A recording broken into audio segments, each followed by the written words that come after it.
Welcome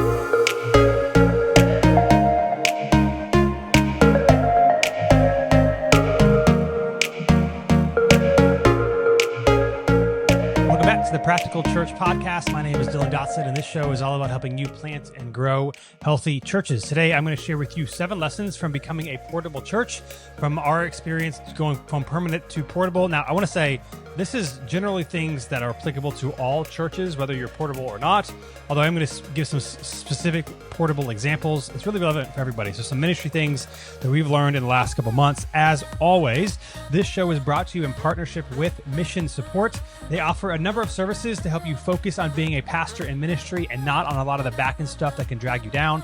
For example, at New City Church, we use Mission Support for our payroll and bookkeeping. They make the process seamless, track all of your expenses, answer any of your questions. And again, it's not something you're having to spend a lot of time doing.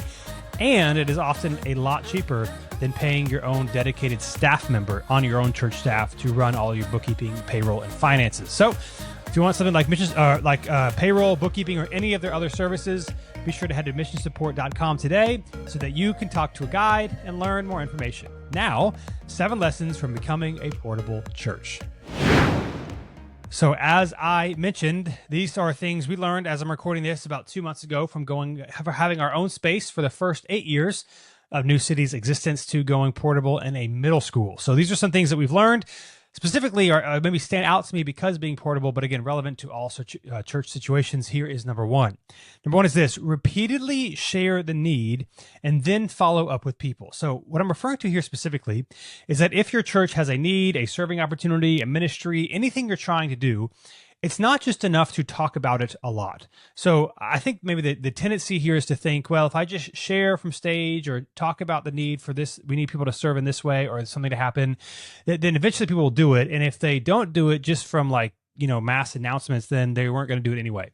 So practically, let me share with you how this has been working for us. Obviously, when you have your own space to go set up, tear down, you need people to serve on the setup and tear down team. Now, we talked about this a lot, and of course, certainly many people said, hey, I'd be happy to sign up to serve on the setup and tear down team. However, even before we got into the space, we knew that we're going to need more people. And so what would happen was we shared it a lot, especially coming up, and especially the last 4 weeks we're in our current space. And so what would happen too is that some people mean to sign up and they forget on Sunday, or they don't go on the website or the email or whatever the form is, and they want to do it and they forget about it, or they have good intentions and then something comes up. And so what we found with many follow-up conversations is a lot of people were like, great, yeah, I'd love to help in that way. I just never actually got around to following up to serve or to sign up. And so I just want to say, you might assume, well, we've shared a lot about whatever X need that you have, but that doesn't necessarily mean they're going to do it, and it doesn't mean that they don't want to do it if they haven't done it. Sometimes just follow-up conversations repeatedly in multiple situations or settings will get people to take that next step. Now, of course, you might be feeling a lot of friction if you're trying to do something that your people don't want to do, or it's not aligned with your mission, or maybe it's not being explained very well. But I would just say, just because you've repeatedly shared the need, that in and of itself isn't enough, because people often will be fine or happy to even do that next step. But again, they're not thinking about this stuff all the time like you are, or they mean to get around to signing up and doing it, but they just never did. Or a lot of times I've experienced, they meant to have a conversation the next time they see you, but then maybe the next time at church they forget, or you're talking to someone else and so they don't talk to you about it, and then they forget, and it never actually happens. So I would just say, if there is any need in your church, whether it's financial, serving, whatever, a new initiative you're trying to do, yes, repeatedly share the need. But if you're thinking, man, we're not making as much progress on this as we would have liked, I would also encourage you, just follow up, and not in shaming conversations or guilting conversations. Just be like, hey, man, you interested in doing this? And a lot of people, at least we found with the setup thing, the answer was yes, even though they didn't set up initially. And I just want to think was funny is they might not have set up a sign up at all for a while, if we hadn't kind of talked with some people and kind of expressed our need in various ways in one-on-one conversations, etc. So I would say, yes, the first step, anytime you have a big need or change coming up, is repeatedly share about it and talk about it. Yes. But if you're not getting the responses you want, don't just assume, well, I guess nobody wants to do it. Some follow-up conversations or points of contact can actually be really helpful to get people over the line, or to simply sign up and do the thing that they actually were planning to do the whole time. They just haven't actually got around to it. So number 1, Whatever the need is at your church, repeatedly share it, yes, but then follow up with people, and that will get you the best results. Number 2, this is something kind of always known, but it was just funny how relevant this is. So I'll give you an example here what I mean. Here's the second point. People are very willing to serve if they think what they do matters. So people are very willing to serve or to give or to step up if they think what they do actually makes a difference. Let me give you an example. When we had our own space, we really needed like 2 people on a Sunday to come a little bit earlier and help clean the bathrooms in our own space and do some cleanup stuff. And it was like pulling teeth to try to get people to sign up. Now, to be frank, part of the reason is the person who was over the serving at the time, I probably could have done a better job of recruiting people.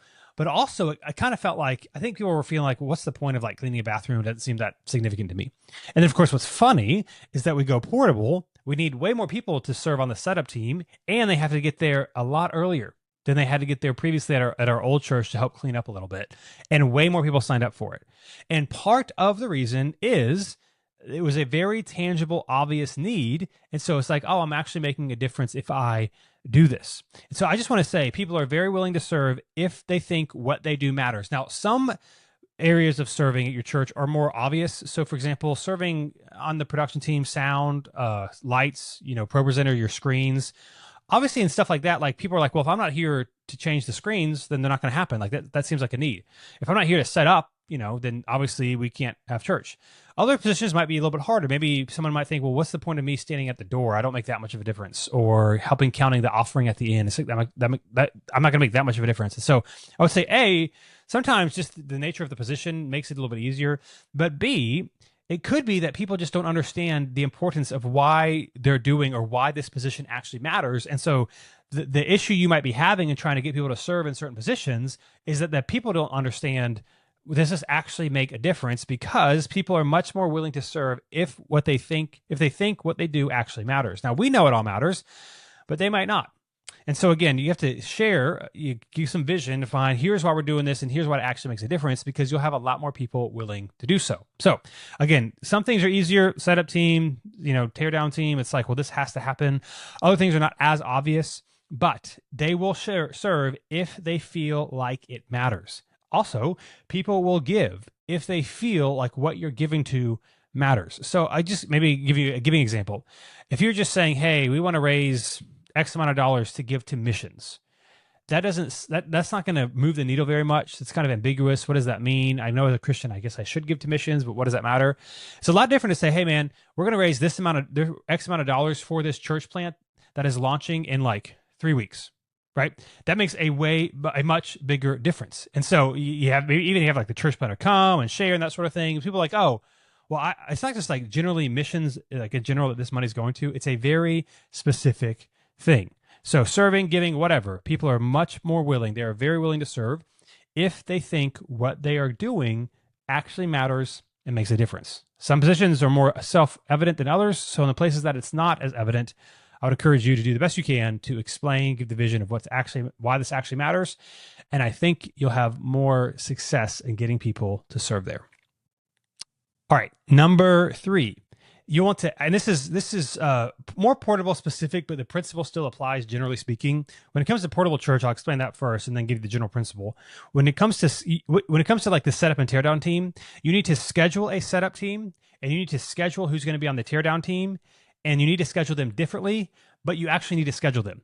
Here's what I mean. You need to have, hey, we need X amount of people to help us set up on Sunday mornings. It needs to be, for example, we use Planning Center to schedule our people who are serving.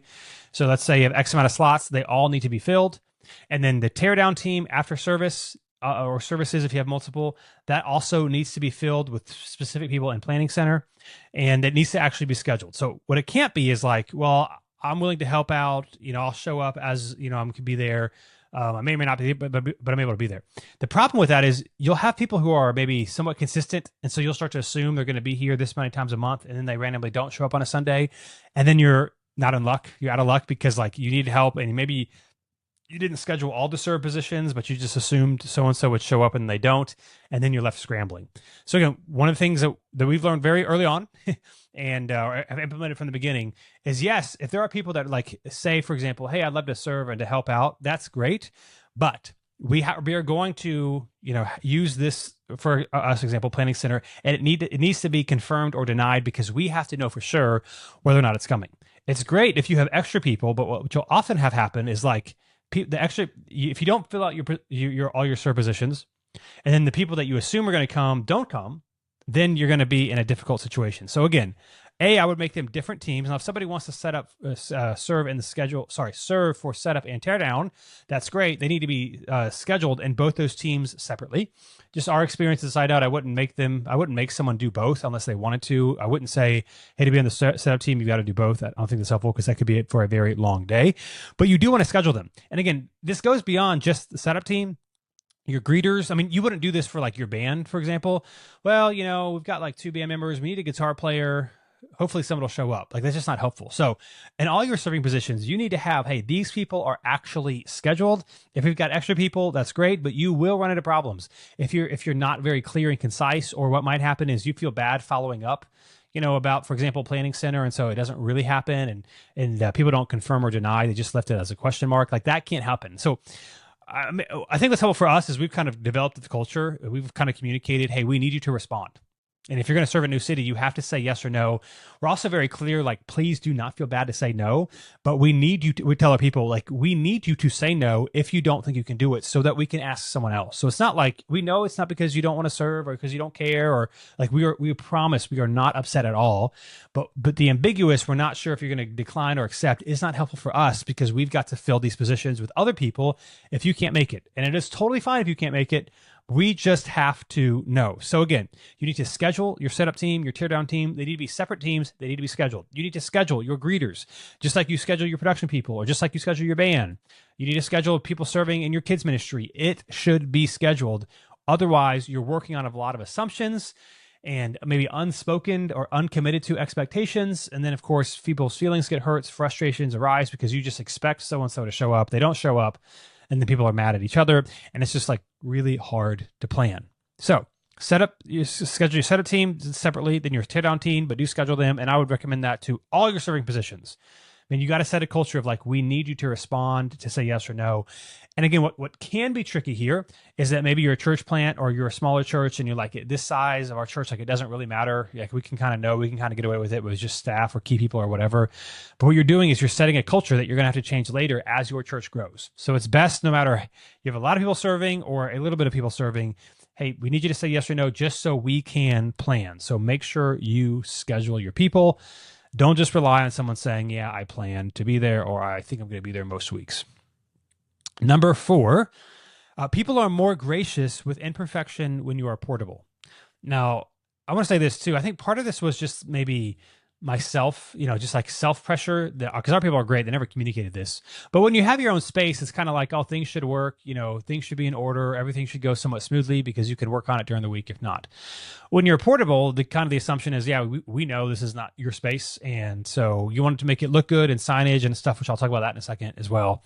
But it's like, yeah, we know this is not our space. So you can't maybe do all the lights the way that you want to do or set up certain things the way you want to do. And so there's just kind of this like, hey, we do the best we can, and then we'll just like worship Jesus. And so I do think part of this was just on me internally, because certainly no one at New City ever said it to me, but I could there's a sense of, oh, when you're portable, one of the positives, because there's positives and negatives of portable and versus permanent, on both sides. One of the positives is there's a little bit more, hey man, we're just here doing the best we can, and we don't expect everything to be perfect. Now, that being said, you want to do a good job, and what you don't want to have is lingering issues. So it is okay if, hey, for whatever reason, this TV is broken this week, we can't use it, or this sound thing is messed up, we can't use it. If it's happening every week, you certainly will have problems and you will lose trust. Or it could be like, if you're having a different problem every week, but you're still having a problem every week, that will also cause you to lose trust. So this is particularly maybe most noticed during from stage in your auditorium during that part of the service, because people can kind of tell like, hey, something doesn't sound right, or the microphone didn't work, or this thing was broken, or whatever. And so I would just say you need to be very diligent every single week as soon as you notice there's a problem, because you can't, certainly having a repeated problem isn't good, and just having a problem of some kind every single week isn't great. Now, again, at the end of the day, we do the best we can. We're not supposed to be perfect. We're supposed to honor the Lord, that sort of thing. So this isn't like a never have issues. I'm not saying that, but I am just saying, as the best as you can, be really diligent, because people are gracious and forgiving, absolutely. But if there's always a major issue happening, it doesn't look good for it to be like, well, we're portable, because it can come across as maybe cheap or like you don't care or that sort of thing. So be very diligent when you have any issues. But one of the positives, at least that I've noticed, is that people, and maybe some of this was just internally, but are more gracious with imperfection when you're portable. Do the best that you can, yes. But one of the positives is it's not your space, and I think people recognize that. All right, number 5, a fifth lesson we have learned from becoming a portable church is that people need to be trained. Now, again, some of this is obvious, but I want to use the portable church example to explain this. If somebody's coming to join the setup team and they don't know what to do, you have to show them what to do. So it makes sense. Oh, I have to walk you through how to take this card out or how to set this up.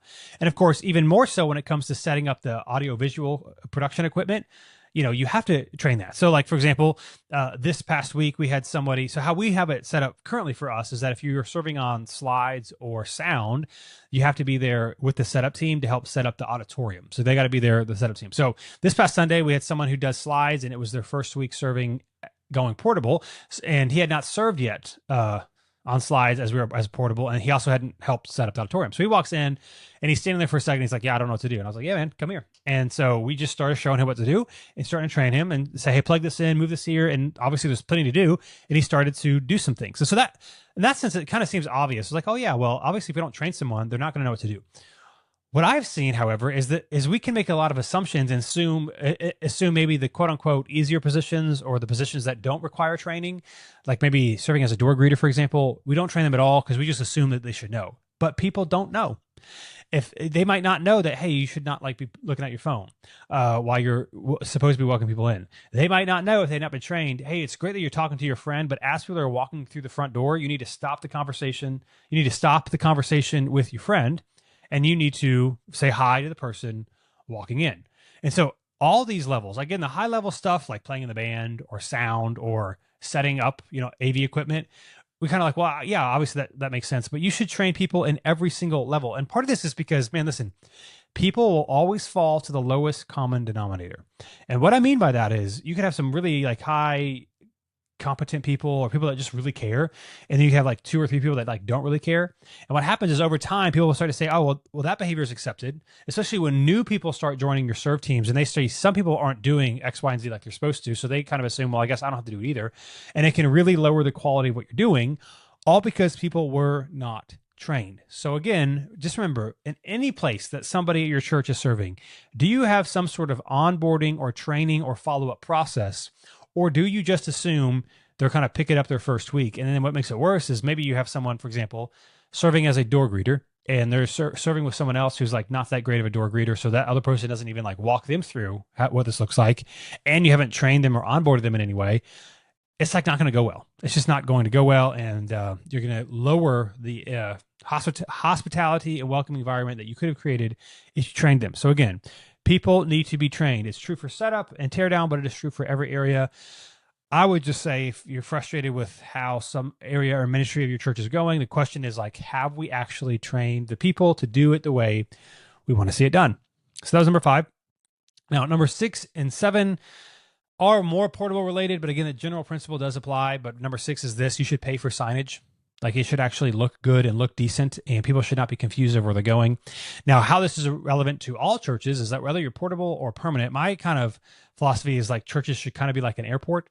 And what I mean by that is if you've never been to an airport before, and obviously airports are way more complex, but if you've never been before, it can be kind of confusing. And so you might want to ask for help. However, if you really don't want to ask for help, you could read the signs and it will get you exactly where you need to go in the airport. Now, obviously at a church, we want to be welcoming. We want people to feel welcome to ask questions. Hey, where do I go from here? Where's the bathroom? Where's the auditorium? Absolutely. But some people, can we just guys point this out? They don't want to ask questions. Regardless of the size of your church, some people who are new, especially if they're new to going to church at all, they're going to think that they're the only new person. And there's already going to be some level of intimidation factor that having to ask someone where to go or where the bathroom is or where the auditorium is already creates a level of friction that like they're not going to want to do. And so our kind of philosophy is like, it should be very obvious. Like for us, as soon as you walk in, we have a pretty kind of a long hallway now at the school leading up. They should be able to look around and see the main things people should be able to figure out on their own if they want to is bathrooms, auditorium, and your kids. Bathrooms, where's the restrooms, auditorium, like, because that's obviously where most people are going to be heading. And kids, like, where do I check in my kids? So for us, it's somewhat obvious, but still we have arrow signs with New City Kids check in here. We have restrooms and auditorium this way. And of course, we have other signage as well. We have our mission statement. We have a thing of all the church plants that we support. We have our connect table. There's like a teal sign that says connect here or behind it, not sign, but like, banner, something like that. Actually, I don't even remember what it says. It says something about connect and it's teal and it's very obvious. Anyway, it looks good. And so it's been kind of cool. Like I would say this, it is going to cost some money, but it's not going to like break the bank, but like you should be willing to spend a little bit of money so that it actually looks good and looks decent. It looks like you're prepared for people who are new and don't know where to know exactly where to go. So I would say pay for signage. Of course, if you have your own space, make sure it's decent. If you're portable, you got to pay for it. Now it's going to cost you money to print something, but there's a lot of portable church companies or just, places online that you can print banners from. But also you want to make sure that it is portable friendly, so easy to set up and tear down. So again, some of these portable church-ish, like Portable Church is one, Church on Wheels, that sort of thing. They are a little pricey, so I will grant that. However, you want to, as I'll get to the next point, you'll want to frustrate your people. And if you're going to be portable, especially, you want it to be easy to set up and tear down. So I would just say number 6, pay for signage. Don't be cheap on that.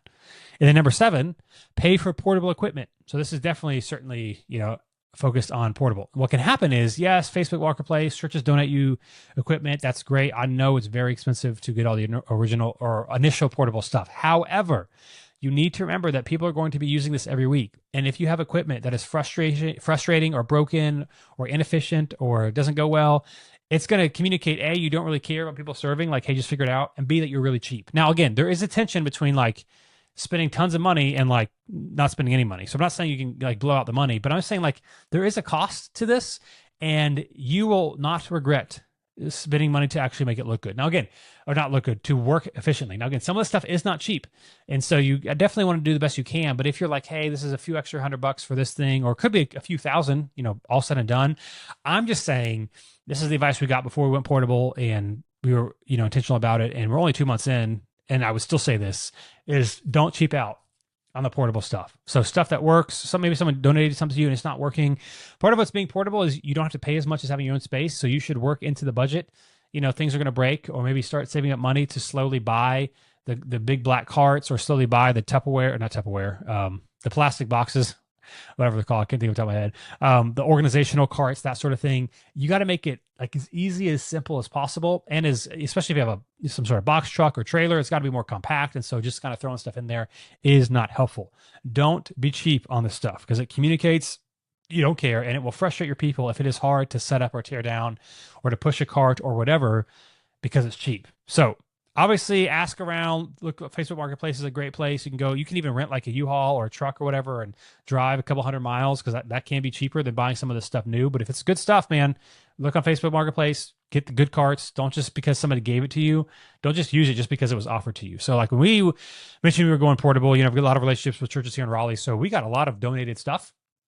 And at the end of the day, we used very little of it because we just wanted to have stuff that worked for us and was not cheap. So we had some stuff that was helpful. It did save us a little bit of money, but not as much as I originally thought when we started having a lot of churches donate stuff to us, because it was like, yeah, this was their old stuff and it wasn't that great to begin with, or it was like really heavy or really cumbersome. And when you're portable with limited space, you want to make things easy and efficient. That wasn't helpful. So again, pay for portable equipment. So those were seven lessons from becoming a portable church. I'll just repeat them again here.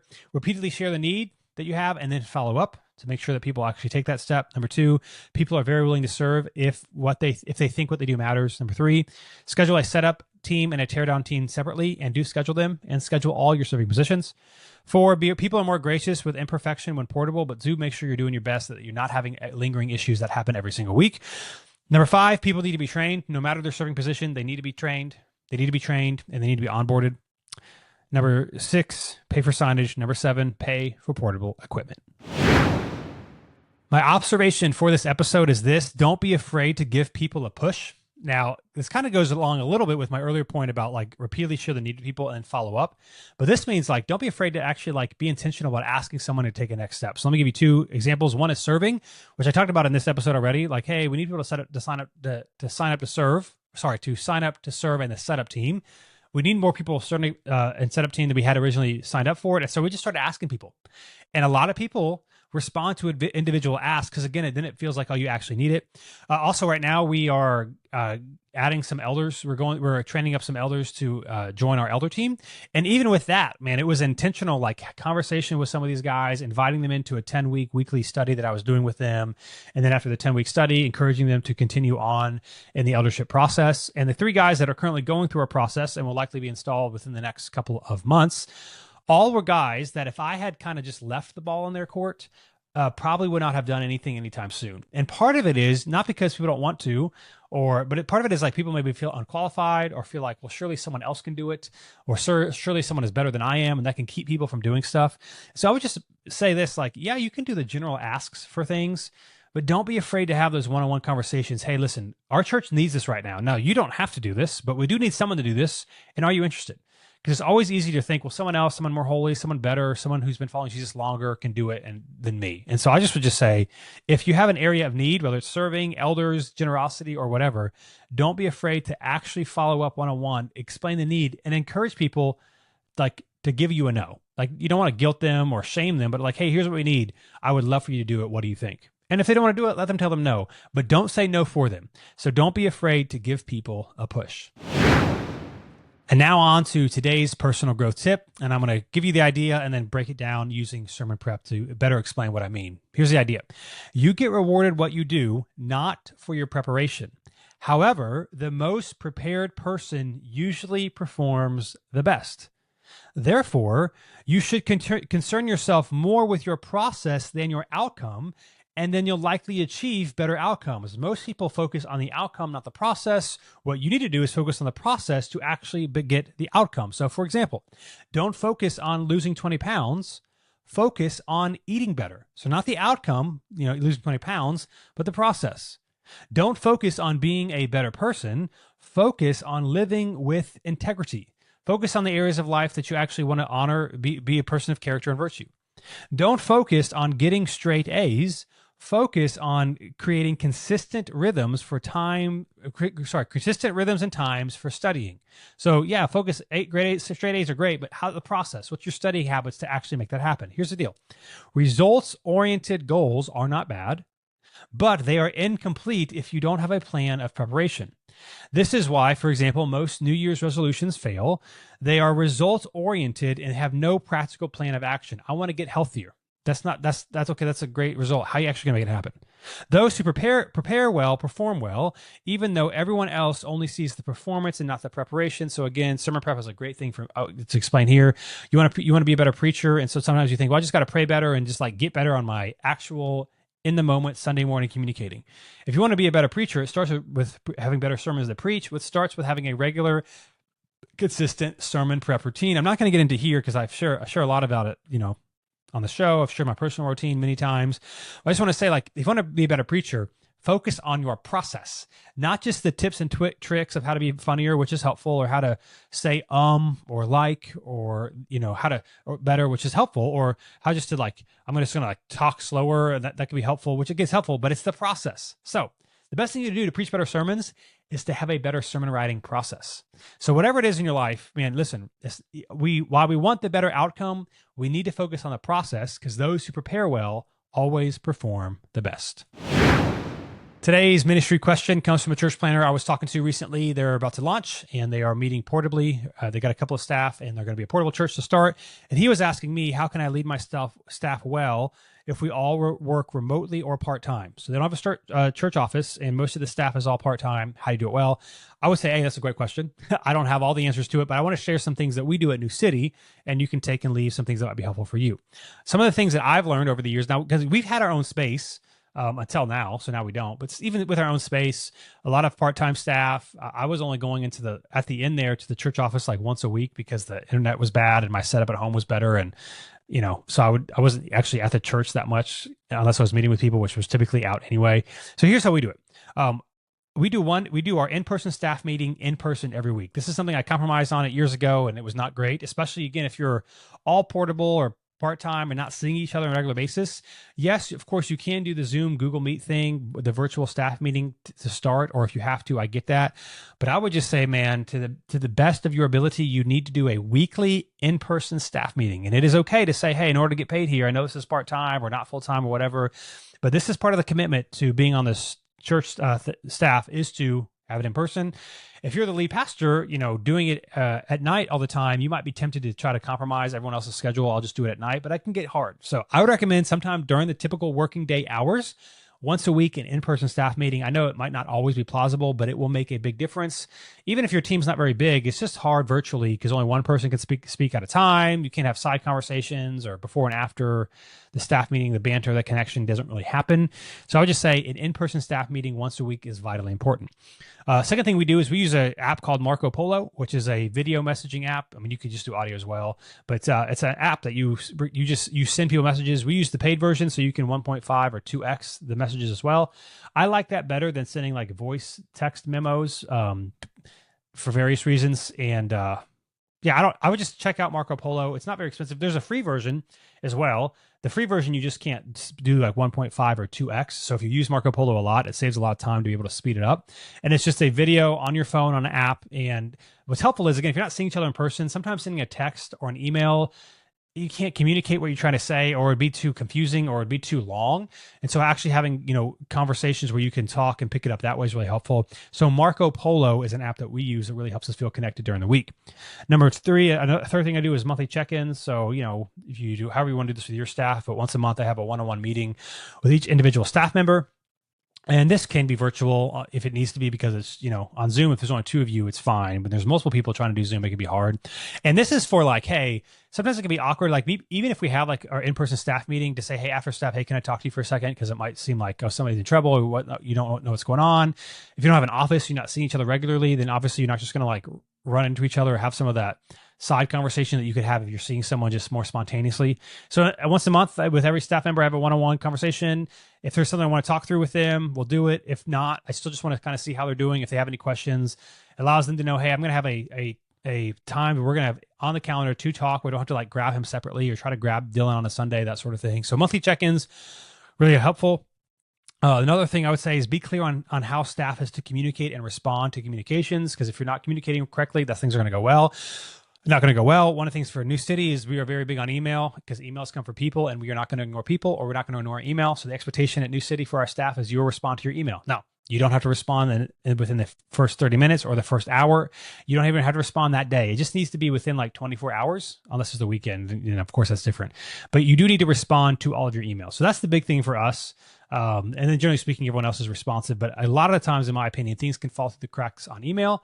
So if you need something done, we do it through email and we do respond to it. So just be clear, like, here are the channels that we're using. And then also, last but not least, have a good staff, which of course is easier said than done in theory. But man, if you hire good people and people who love the church and are really excited about the church they're a part of, that makes for a lot better staff dynamic as well. So thanks so much for joining me today on the Practical Church Podcast. As always, if you want more from me, you can go to DylanDotson.com. And if you want more from Mission Support, again, bookkeeping, payroll, or any of their other services, SEO, websites, a lot of the back-end stuff, go to missionsupport.com today. And love being a pastor. Again, thank you so much for joining me today on the Practical Church Podcast. If you want more, you can also go to Facebook and join the Practical Church Facebook group. Ask your ministry questions there. And I'll be back with you in 2 weeks for another episode of the Practical Church Podcast.